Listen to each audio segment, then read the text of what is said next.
नमस्कार दोस्तों, पैसा तो बनेगा में फिर से आप सबका बहुत बहुत स्वागत है। यूट्यूब पे, टेलीग्राम पे, व्हाट्सएप पे, फेसबुक पे आपने ऐसे डिस्कशन देखे हुए हैं कि स्टॉक का टारगेट क्या है। लोगों का क्वेश्चन ये होता है कि सर ओके, स्टॉक बाई तो कर लिया, पर हम सेल कब करें। समझ रहे हो आप? एकदम सिंपल क्वेश्चन कि सेल कब करें वो हमें बता दो। ज़्यादातर इन्वेस्टर्स का सोचना ऐसा होता है कि मैंने 500 रुपये का स्टॉक लिया था, 600 का हो गया, मैं सेल कर दूँ क्या? 700 का हो गया तो मैं सेल कर दूँ क्या? इसकी टारगेट प्राइस क्या है? अब मेरा आप सब लोगों से क्वेश्चन है कि स्टॉक मार्केट है, स्टॉक मार्केट क्या वो टारगेट पे चलता है? क्या आपका टारगेट स्टॉक मार्केट को पता है? और पूरी जो इकोनॉमी है, ये तो पूरा बैंकिंग सेक्टर है, पूरा आईटी सेक्टर है, पूरा फार्मा सेक्टर है, क्या वो टारगेट प्राइस पे चलते हैं? आप कोई भी एनालिसिस करके आओ, आपकी टारगेट प्राइस से स्टॉक मार्केट को कुछ फर्क पड़ने वाला है? कोई स्टॉक में इन्वेस्ट करना मतलब कोई एक बिजनेस में हिस्सेदारी खरीदना।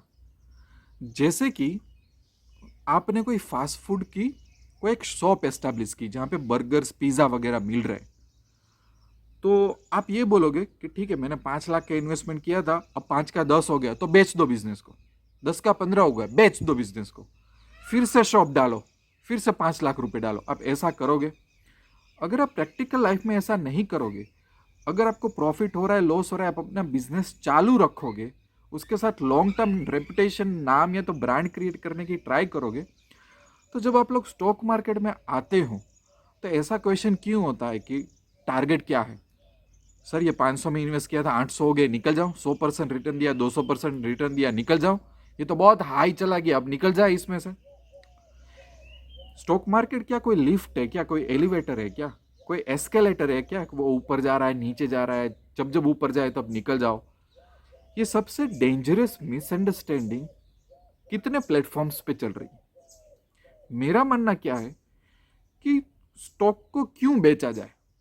अगर आपने कोई बिजनेस में हिस्सेदारी ली है, अगर कोई बंदा छोटी सी बर्गर की भी शॉप डालता है, तो बंदा लॉन्ग टर्म के लिए डालेगा ना। तो अगर आपने इतने बड़े बैंक में, आईटी सेक्टर में, फार्मा सेक्टर में, कि सीमेंट सेक्टर के कोई कंपनी में इन्वेस्ट किया है, तो आपको क्योंकि प्रॉफिट हो रहा है तो आप क्यों निकलोगे? क्या उसके साथ लॉन्ग टर्म रहना वो एक डिसीजन सही नहीं है? आप सेल तभी करोगे ना, दो सिचुएशन में शायद आप सेल करोगे। या तो कंपनी में कुछ बहुत बड़ा फ्रॉड हो गया, उसका बिजनेस मॉडल चेंज हो गया, अब आपको वो कंपनी का बिजनेस समझ में नहीं आ रहा है, इसलिए आपने सेल कर दिया।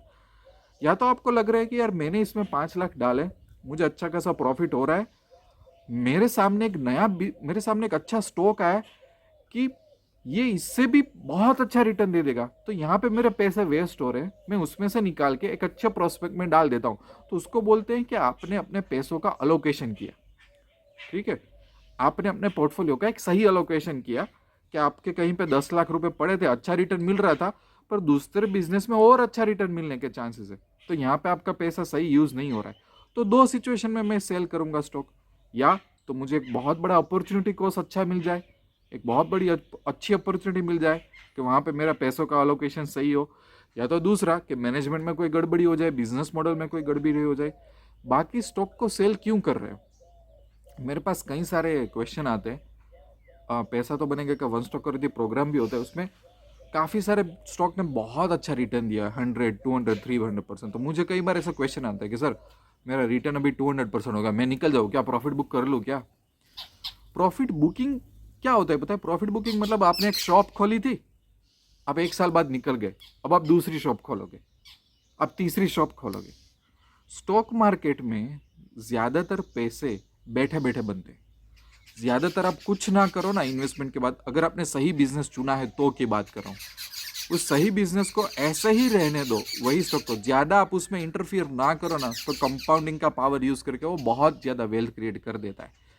स्टॉक मार्केट में इतना एक्टिव रहने की ज़रूरत ही नहीं है, क्योंकि वहाँ पे आपके पैसों को काम करना है, आपको काम नहीं करना है। तो बहुत ही बेसिक क्वेश्चन है, पर उतना ही डेंजरस क्वेश्चन है कि कब सेल करें।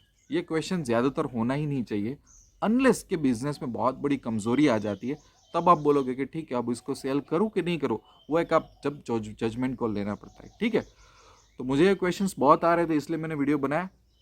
आई होप कि आपको ये वीडियो अच्छा लगा होगा। वीडियो को लाइक करना, सब्सक्राइब करना, चैनल को शेयर करना। अच्छे अच्छे सीरियस क्वेश्चन आप मुझे कमेंट में करते रहो, तो मैं उसको शॉर्ट आउट करके लिख के मैं उसके वीडियो बनाता रहूँगा और आपके क्वेश्चन से सॉल्व हो जाएंगे। दूसरा, और कोई भी क्वेश्चन हो तो मुझे ईमेल भी व्हाट्सअप भी कर सकते हो। पैसा तो बनेगा कि ऐप डाउनलोड कर लो। 1-1.5 लाख रुपए के कोर्सेज फ्री रखे हैं जिन लोगों को स्टॉक मार्केट में सही तरीके से आगे बढ़ना है। वेबसाइट विजिट कर लो और मेरे साथ आप ट्रेडिंग करना हो आपको या तो इन्वेस्टमेंट करना हो, आप लॉन्ग टर्म के लिए जुड़ोगे तो आपका माइंडसेट डेवलप होगा और अच्छी तरह से आप आगे बढ़ सकोगे। ठीक है, तो चलिए दोस्तों, थैंक यू वेरी मच। मिलते हैं दूसरे वीडियो में, तब तक के लिए I wish you lots of love and happiness. Thank you very much.